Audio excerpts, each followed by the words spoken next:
Okay, so let us start. So what today we will do, we will continue our discussion about case study 2. Okay, and the last class, we finished the first part about data loading, cleaning, pre-processing, and we will start to discuss the second part. So before we start, let's just get a quick review of the data set. Okay, so the data set is about the sleep, health, and lifestyle analysis.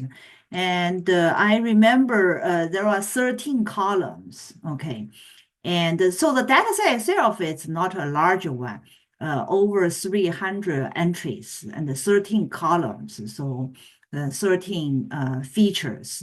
And majority of them are already numerical, and a couple of them not numerical. And the last class, what we did, and for this data set, it's not like the first data set. There are a lot of null values for this one.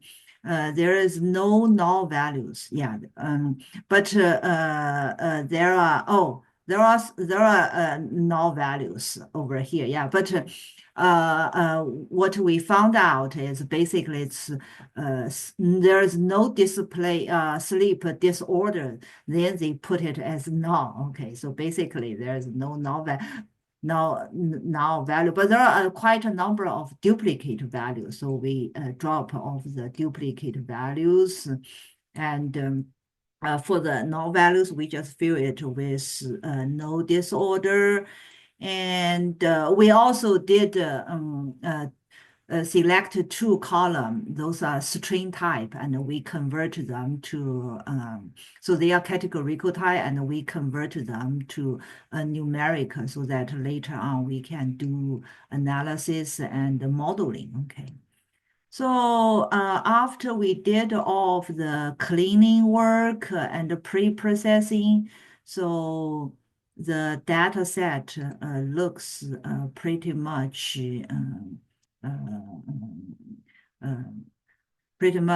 arranged so that we can start a second part. Okay.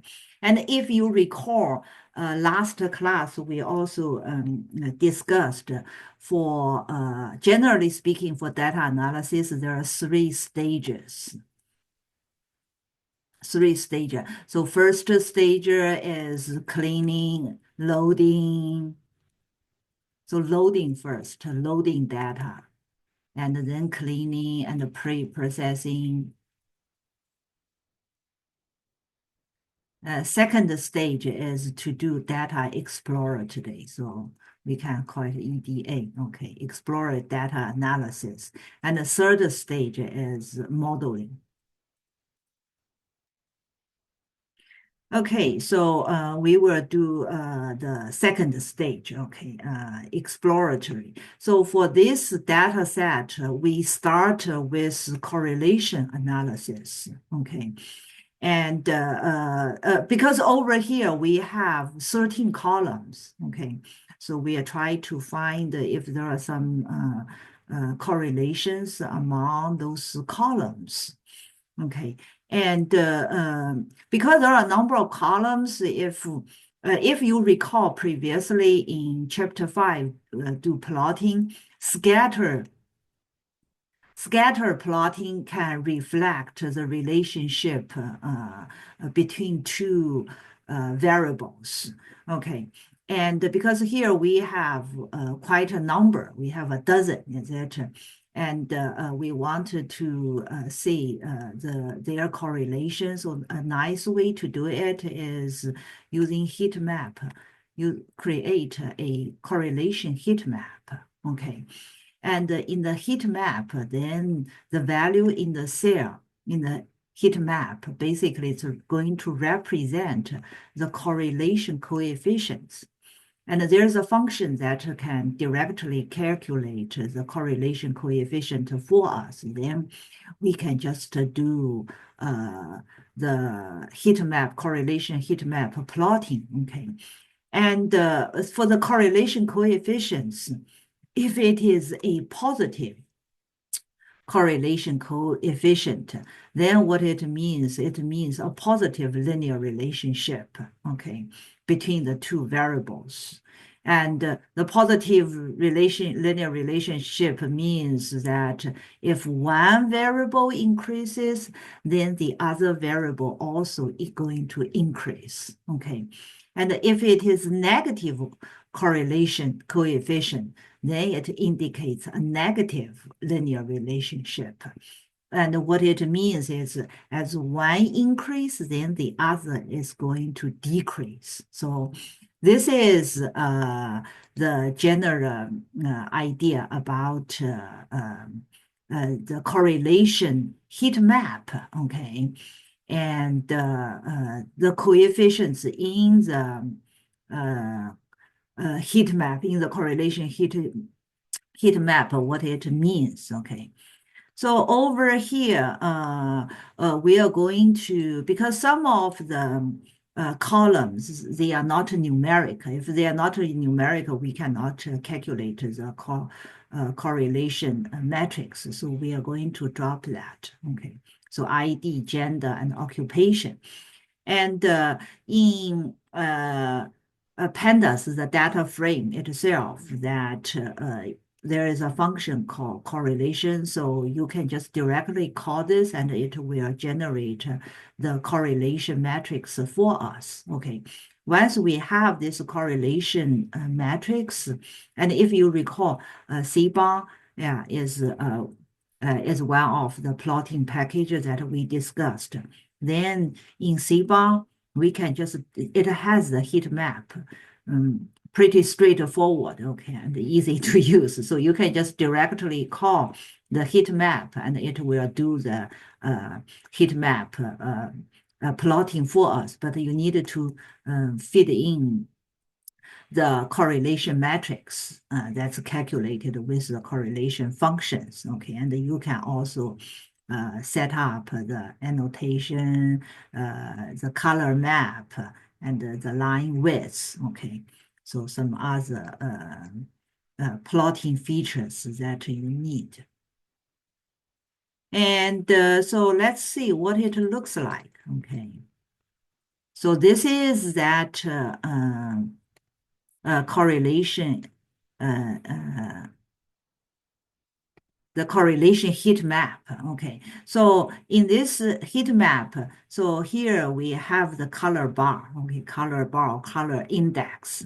And generally speaking, because this is correlation, so all values is between -1 to 1, okay?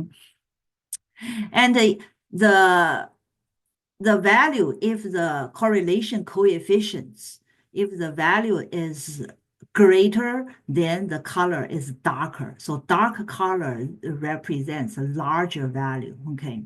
And light color represents the smaller value, okay? And because here it also involves negative and positive, so we have two different color, and for the negative part, we use the blue color, okay? And as we explained before, okay, so if the value or if the color, because this is a heat map, okay, so if the color is darker, then that means there's strong correlation. If the color is light, in the light band, then that means the correlation is not strong, okay? And for the diagonal, it's always 1 because it's about itself. Okay, so if you take a look.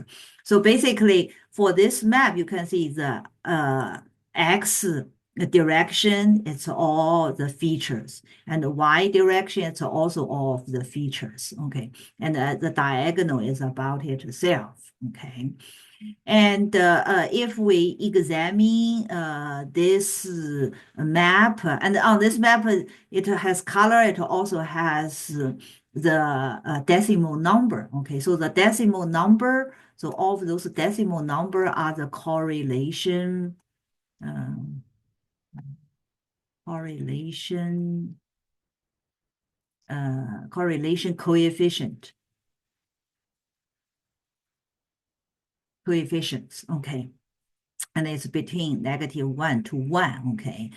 And if we just observe this heat map, and you can clearly see, like over here.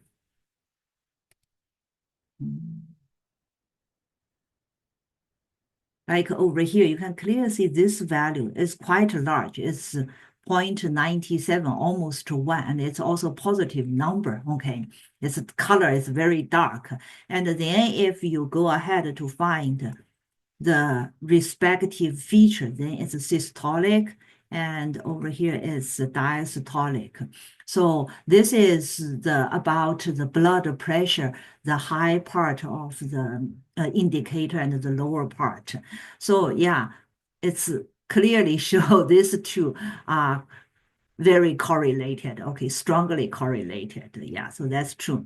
And then if we take a look, you can also find some other dark color. Is it like over here? Yeah, this is 87 point. 0.87. And then if you take a look, you will find, okay, it's about sleep duration and the quality of sleep. Yeah, of course, the sleep duration and the quality of sleep also has strong correlation, okay? And if you take a look some other dark color, like over here, 0.74, this BMI category with the diastolic. So the relationship is also kind of strong, okay? And same thing for the systolic. So anyway, both blood pressure and the PMI has also strong correlation, okay? So, and this correlation are positive correlation, okay? Then let's see, and see the blue color, okay? Like for this one. So this one is sleep duration and what, and the stress level. And of course, is it the more stress, the less the sleep will be, is it? So yeah, so it did reflect the relationship. And also for the next one, it's quality of sleep and the stress level. Yeah, the if you sleep is not good, then definitely stress level indicates it's high. Yeah, so we can see, yeah, from this heat map, it reviews the correlation between any of the two features very clearly. Yeah, and also in this one map, it's kind of review all of the review the correlation the correlation relationship among all of the variables, so every pair, okay, from all of the features. So very helpful, okay, so this map, heat map. So this is our first observation analysis from the heat map about correlation. And then after that, and you can write your analysis. So over here, we write our analysis. We use the absolute value of coefficient. If it's greater than 0.5, we think there's strong correlation. So you can find the strong correlation. It's a pair relationship, and the mild one, then it's between 0.5 and a quarter, okay? So then it's mild, and otherwise that means there is very low correlation. Okay, then what next one? We try to find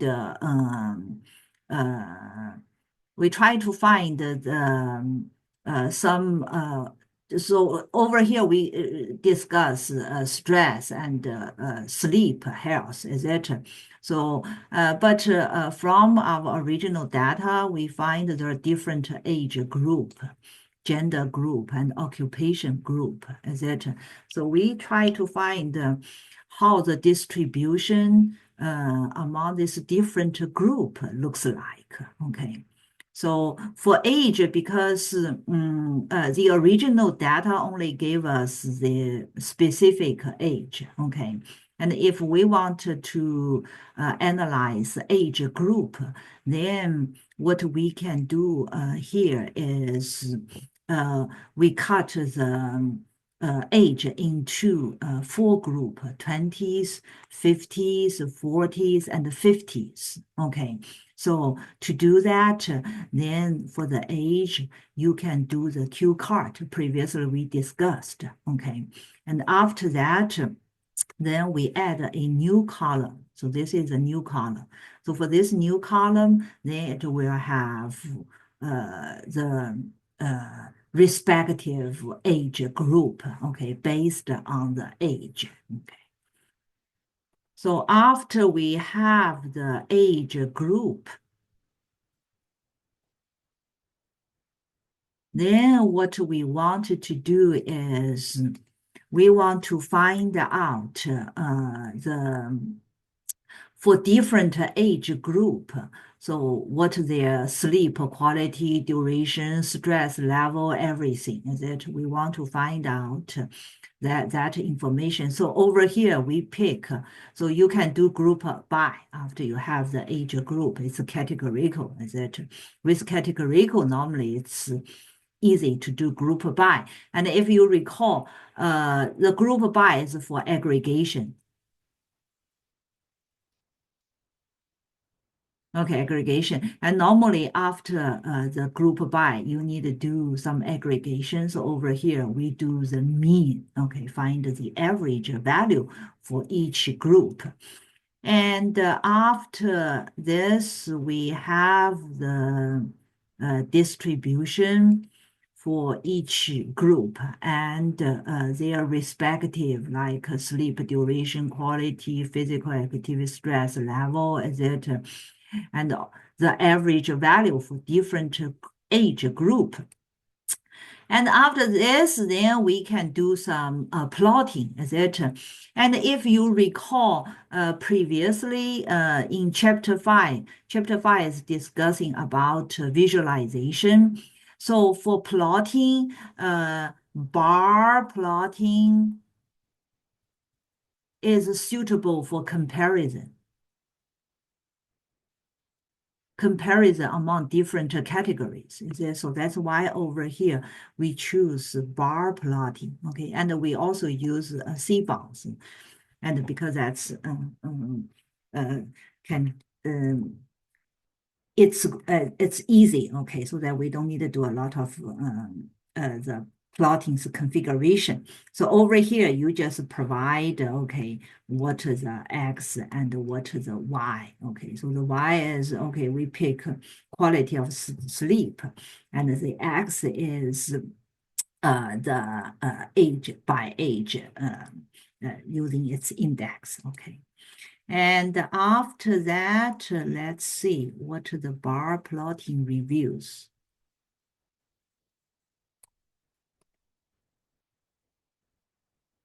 Oh, and we also do the stress level, so similar for the stress. Y is for stress, the second bar plot. The third bar plotting is for systolic, so Y is systolic, and the fourth one is the diastolic. Okay, so we have four bar plotting. And for this four bar plotting, then we have this bar plotting result, okay? So the comparisons among four different age group, okay? And for the first one is quality of sleep among the distribution between different group. So looks like the 20s, the quality of sleep is, this is, yeah, it's the worst, okay. And the 50 group is the best, okay. Yeah, and then stress level, then you can see there is a correlation. Okay, so stress level for 20s is the highest among all the four age group. Okay, and the 50s then is least stressed group. So it's kind of reflect the reality. Okay. And then for the blood pressure, yeah, looks like there is no difference, okay, from no huge difference from this data set among the different age group.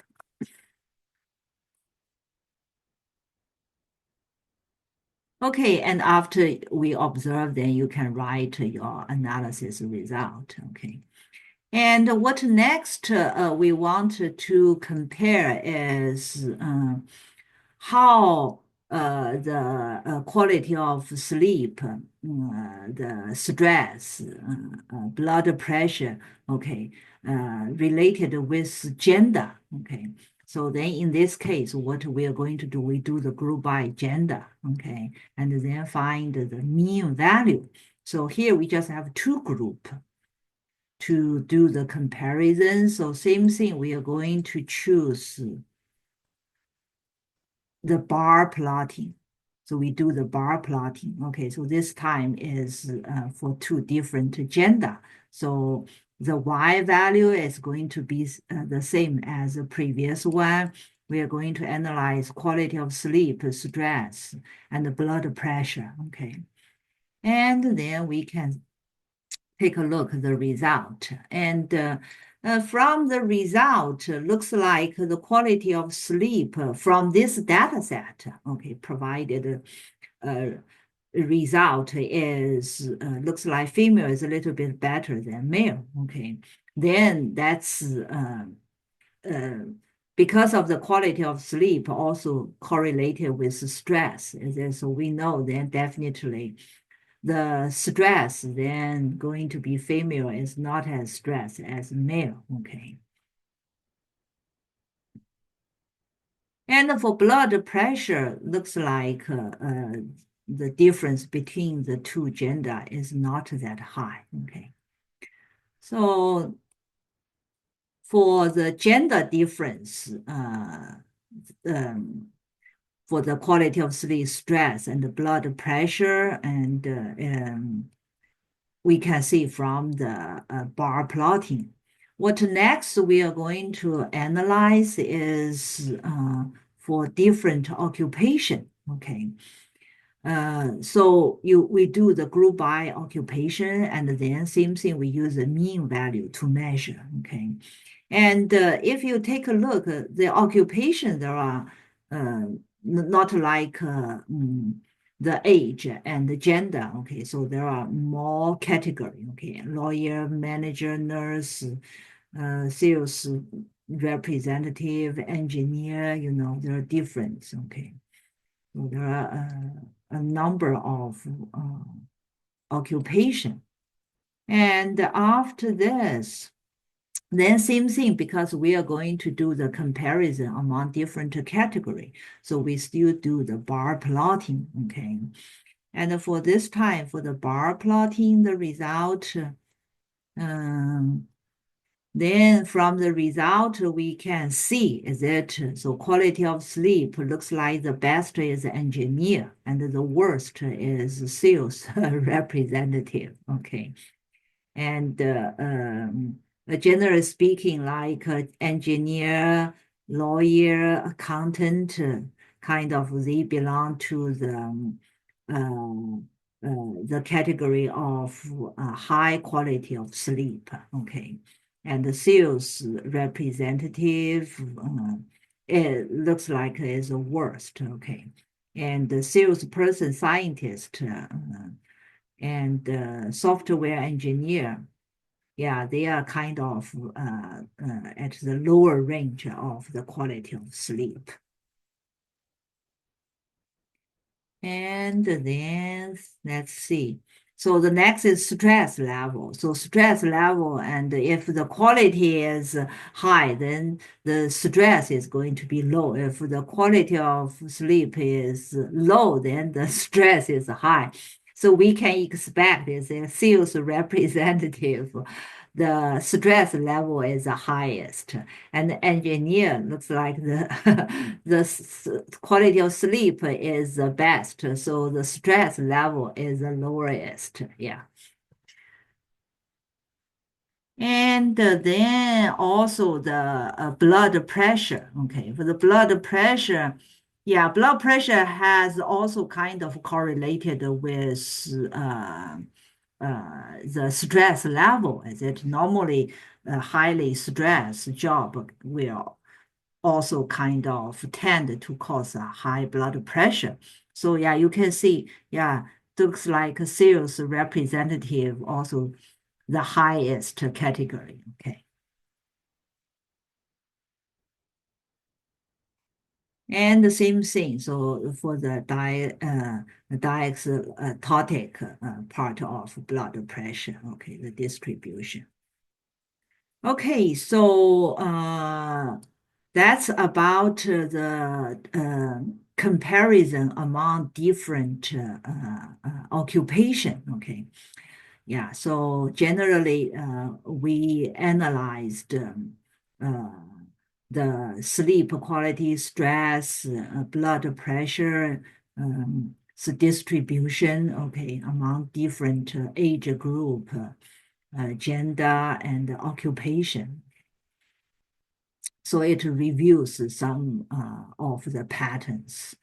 And what the third part for data analysis, third stage is do modeling. Okay. And do modeling over here. Over here, we choose do linear regression analysis. Okay. We try to find the quality of sleep with different factors, okay, like age, physical activity, stress, BMI, okay. And this linear regression, because it involves not a single variables, it involves four different variable or different feature, age, physical activity, stress, and BMI. So it's not a univariate linear regression. Okay, it's multi-variant linear regression.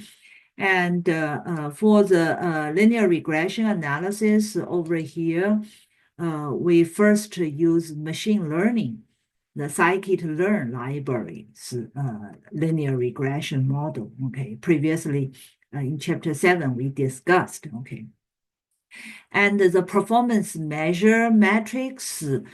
So performance metrics, we choose mean square error and R2 score, okay?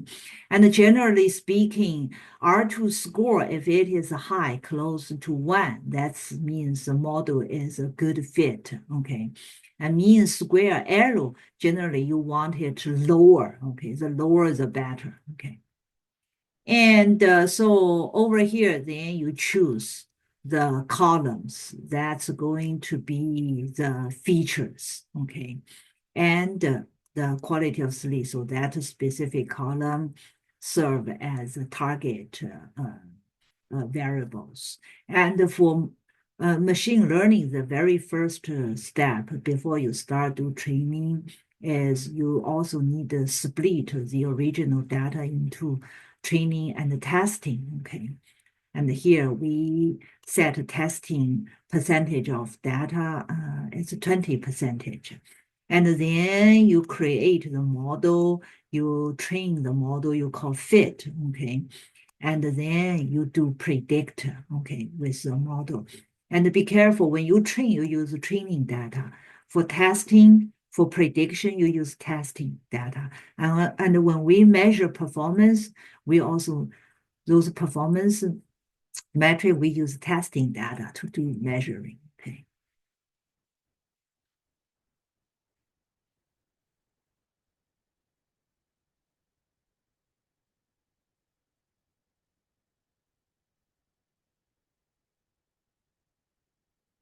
Okay, then we can evaluate.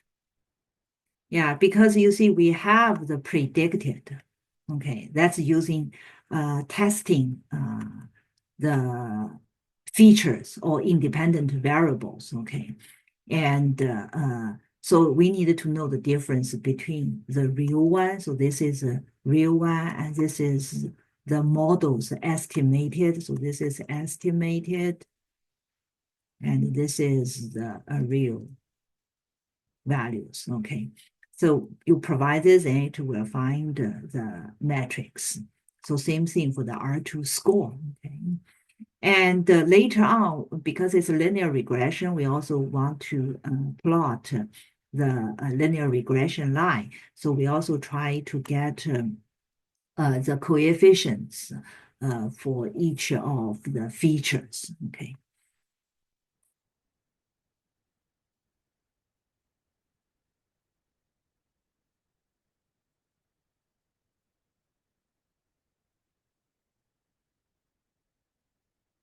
And then, so after we have the coefficient, okay, and we can do, oh, that draw is later on.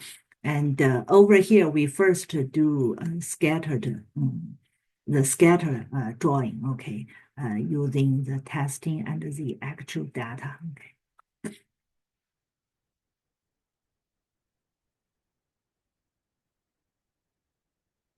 It's also kind of can reflect the correlation. Okay, so here you can see for the R2 score, it's quite high. Okay, so it's 9.92. Okay, the mean square error also quite low. So that means the linear regression that we conducted is a pretty good model. Okay. So here it also reviews the actual and the predicted, the relationship. Okay, and what next we try to do is we try to plot the regression line also with confidence level, okay? And if you recall, CBOM has a regression plotting directly, so you can go ahead and just specify the X and Y, okay? And from the data set, then also provide the confidence level. Then it will do the regression line plotting for us. Because over here, when it does apply, it can only plot each independent variable versus the dependent variable, okay, or over here we should say it's feature versus its target. So that's why over here we have 4 plotting, okay. But when it does the linear regression, it's multivariate linear regression. So here we have the linear regression line also draw plotted with the confidence level. Okay, and yeah, you can see, yeah, it's reflect pretty well. Okay, so that's the model analysis. We use machine learning's linear regression. And if you recall, for linear regression, we can also use a statistical model to approach it, okay?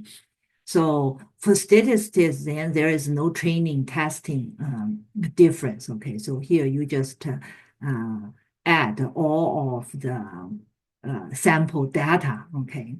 And the linear regression, here we use that ordinary list square, okay, to fit the linear regression, and then you fit, and it will generate the regression summary report for us.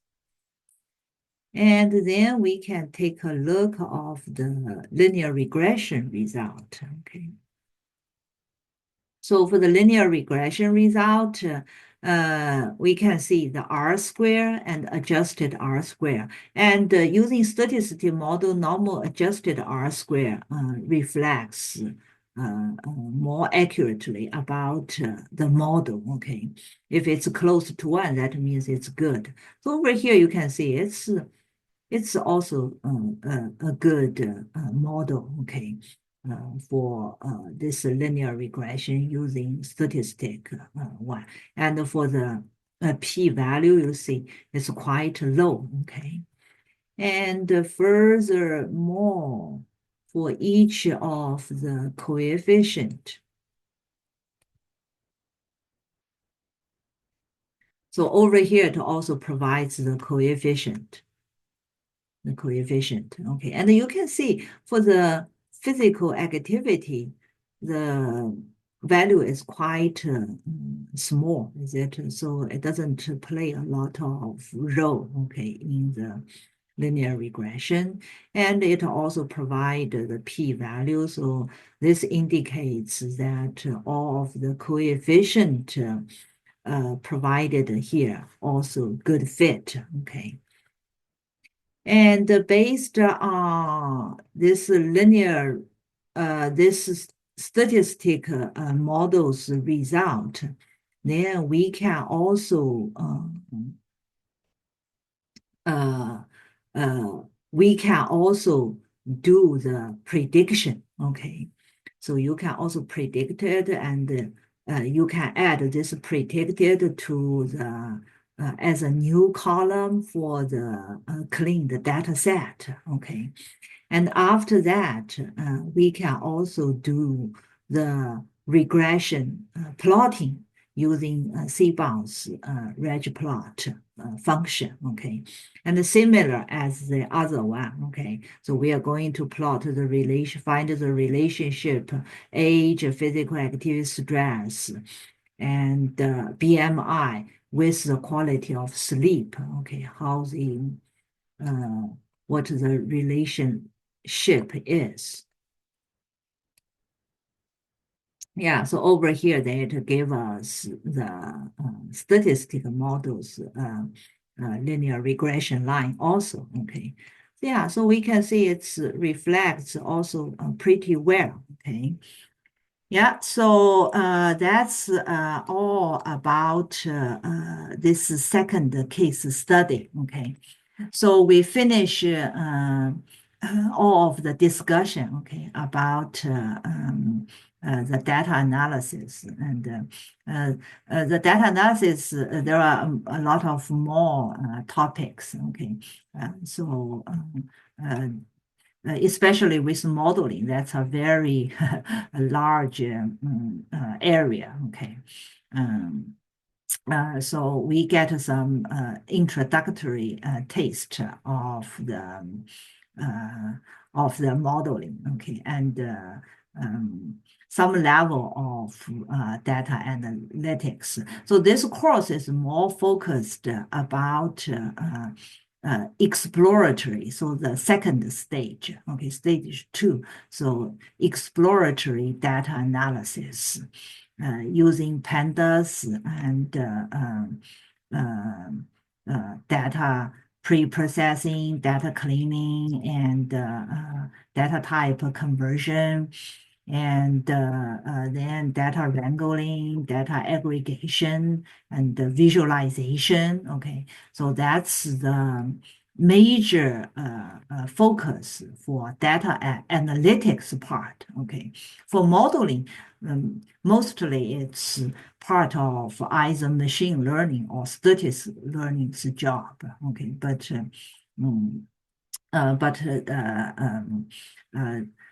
that's also part of the data analysis, okay, and not the major focus. Yeah, so we complete the study of the 8 chapters of this textbook. And so hopefully everybody enjoy learning it.